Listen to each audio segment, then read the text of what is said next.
Hej, så er jeg tilbage. Den her video den kommer hovedsageligt til at handle om denne her te, som jeg vil komponere til Oliver, min søns ven, min ene søn, Steffen, som han hedder. Han bliver i hvert fald stavet med et F. Jeg har aldrig snakket med fyren. Det håber jeg kommer til. Men Steffen, hvis du kigger med den her te, så kan du se, hvordan jeg komponerer den. Inden jeg lige går i gang, så vil jeg lige sige, jeg laver jo som sagt også tinktur, og her er jeg ved at lave en special tinktur til mine børns far. Han skulle lide meget af gigt, så jeg har været rundt og samlet urter udenfor og har komponeret denne her tinktur, som så skal stå en 8 ugers tid. Og så skulle den gerne kunne hjælpe med gigten lidt, og i den blanding har jeg også puttet pilebark i, som er en smertelindrende urt, samtidig med at den også har mange healende egenskaber. Frem for alt så fjerner den eller sænker inflammation i kroppen, og gigt og inflammation hænger jo gerne sammen. Så den står der og tykker. Nu vil jeg sammensætte teen, og som billedet på forsiden af videoen viser, så er det med lakridsrod og pebermynte, med, hvad står der her, kan jeg ikke engang huske, passionsblomster, og så lavendel, agermåne, hyldeblomster, morgenfrue, citronmelisse, rødlige og stjerneanis. Steffen har ønsket sig en te. Han har smagt nogle teer, Oliver har fået af mig. Oliver har fået nogle forskellige mine medicinske og hyggeblandinger. Så Steffen han får 2 ting af mig. Den ene det er den basiske te, som jeg har fyldt op. Det er en, jeg har blandet for noget tid siden. Og nu vil jeg så, den her den er specielt komponeret til Steffen, og den hedder Steffens te nu. Så det vil jeg gå i gang med. Og som nummer 1, så vil jeg lige pause kameraet for lige at hente nogle ting, jeg mangler. Og så er jeg tilbage igen.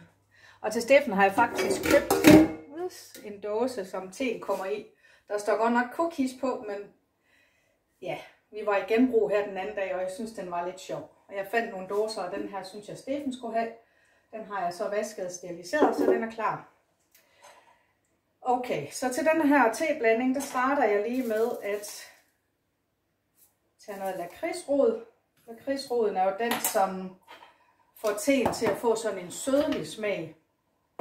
Samtidig med, at lakridsrod jo er gavnlig for vores lever, for vores galle, for vores blodomløb, for ja, den kan faktisk rigtig meget. Den er også en god gigt.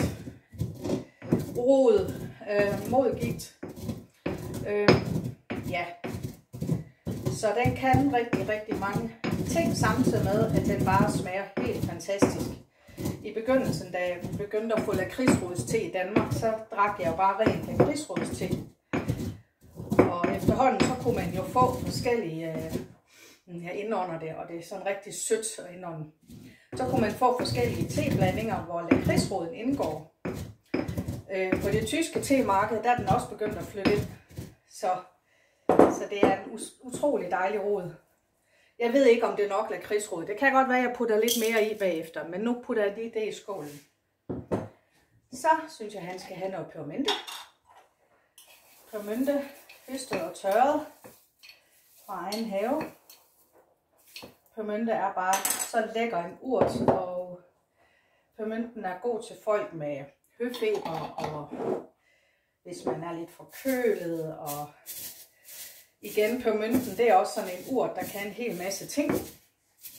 Den er i familie med citronmelisse og guldnælle og ja, i det hele taget nælderne. Så den har rigtig mange gode gavnlige egenskaber, som også hjælper os med en masse ting. Og jeg har brugt den i flere forskellige teblandinger. Det er en god fordøjelsesurt på mynten. Især hvis man har tendens til at danne luft i tarmene, så hjælper den faktisk med at neutralisere luften. Så den er ikke bare velsmagende, men den er også god. Så kommer vi her til passionsblomsten. Den har jeg faktisk aldrig arbejdet med før. Den dufter bare af grøn urt. Men den har jeg lige fået købt, for jeg synes, den var lidt spændende. Jeg har ikke sådan gået i dybden med, hvad den kan. Jeg stødte bare på den, da jeg skulle bestille andre ting, som jeg ikke selv har i haven. Så jeg tænkte, at den måtte jeg lige prøve. Så Steffen, du er den første, der får passionsblomst af de teer, jeg laver. Ja, jeg synes bare, det lyder spændende, og det var sådan lidt en eksotisk plante, passionsblomsten. Så kommer vi til lavendelblomster, som jeg har tørret fra haven. Den behøver jeg ikke kværne, dem hælder jeg bare ned i. Det giver sådan en god parfumeret smag, samtidig med at lavendel er jo stærkt beroligende. Kommer vi til agermåne. Den er også rimelig finskåret. Agermånen er også sådan en plante, der kan en hel masse ting. Jeg har ikke så beskæftiget mig med den i dybden, men jeg har noteret herom, hvad den kan.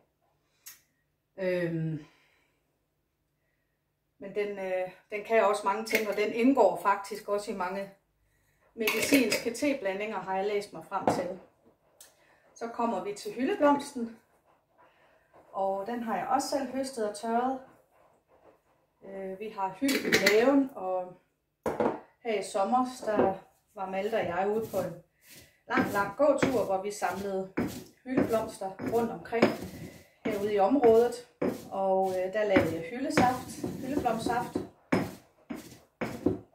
Og fra hyldeblomsterne i haven, dem har jeg så tørret til te.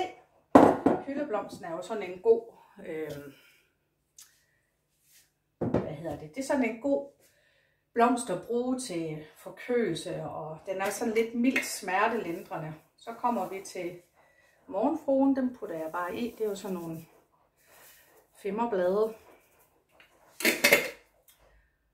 Og morgenfrue er jo også sådan en antiinflammatorisk plante. Der findes jo egentlig ikke en urt i naturen, som ikke er for noget af en eller anden art. Kommer vi til citronmelisse. Også hjemmetørret, den dufter bare rigtig dejligt. Så kommer vi til røllike. Den her er så en, jeg havde købt for længe siden, indtil jeg opdagede, at jeg havde jo faktisk urten i haven. Så jeg har begyndt at tørre den selv. Så kommer vi til stjerneanis. Det er så den sidste her i denne her urteteblanding. Skal vi se, hvor meget jeg kan få den knust. Stjerneanis, den forbinder vi jo meget med juleprydderi. Og det gør vi jo nok, fordi den bliver brugt meget i julebagning og gløgg, og den dufter så stærkt. Og den har også sådan en duft af lakrids. Og stjerneanis er jo også sådan en frøkapsel, som for det første er den pæn, så dufter den godt, og den får jo en til at få godt humør, når man dufter den. Så den er vel også lidt antidepressiv, kan jeg forestille mig. I hvert fald i min grad. Jeg bruger den så mest, fordi den smager godt. Og så er den jo også god til alt hvad der sådan har lakrids, aroma og smag, er jo godt til forkølelser og sådan noget. Så den putter jeg ned i. Så har vi fået den her skål, som nu er fyldt med urterne, som jeg vil blande godt og grundigt. Sådan at når man tager noget te, at man ikke starter med at få en slags, og så den næste bagefter. Jeg tror faktisk, jeg putter lidt mere lakridsrod i. Sådan en god håndfuld. Altså mængder, når jeg laver te, det går jeg ikke så meget op i. Jeg følger lidt min intuition, når jeg står og laver det. Så det er sådan, det er. Den dufter godt. Den dufter virkelig sådan af pebermynte og lavendel og lakrids. Og det er virkelig en super lækker forkælelseste. Så nu vil jeg fylde den her i bøtten. Og så får Steffen jo den næste gang, jeg ser Oliver. Så får Oliver den, så kan han give den til sin søde ven. Så er den klar.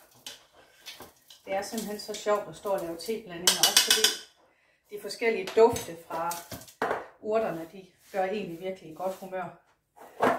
Jeg synes, jeg har lavet en stor portion. Bøtten, den er kun halvt fyldt. Oh my goodness. Nå. Steffen, du får noget mere te næste gang. Det her, det er foreløbig det. Og så vil jeg ønske alle jer, der sidder og ser med derude, en rigtig god dag. Læg lige mærke til mine fine øreringe. Dem har mine børnebørn har givet mig sådan nogle fine gaver med øreringe og sådan noget. De er meget kreative. Det ligger nok lidt i familien. Tak for det, børn. Jeg ved, I ser mine videoer en gang imellem. Det siger jeres mor. Så hej hej derude.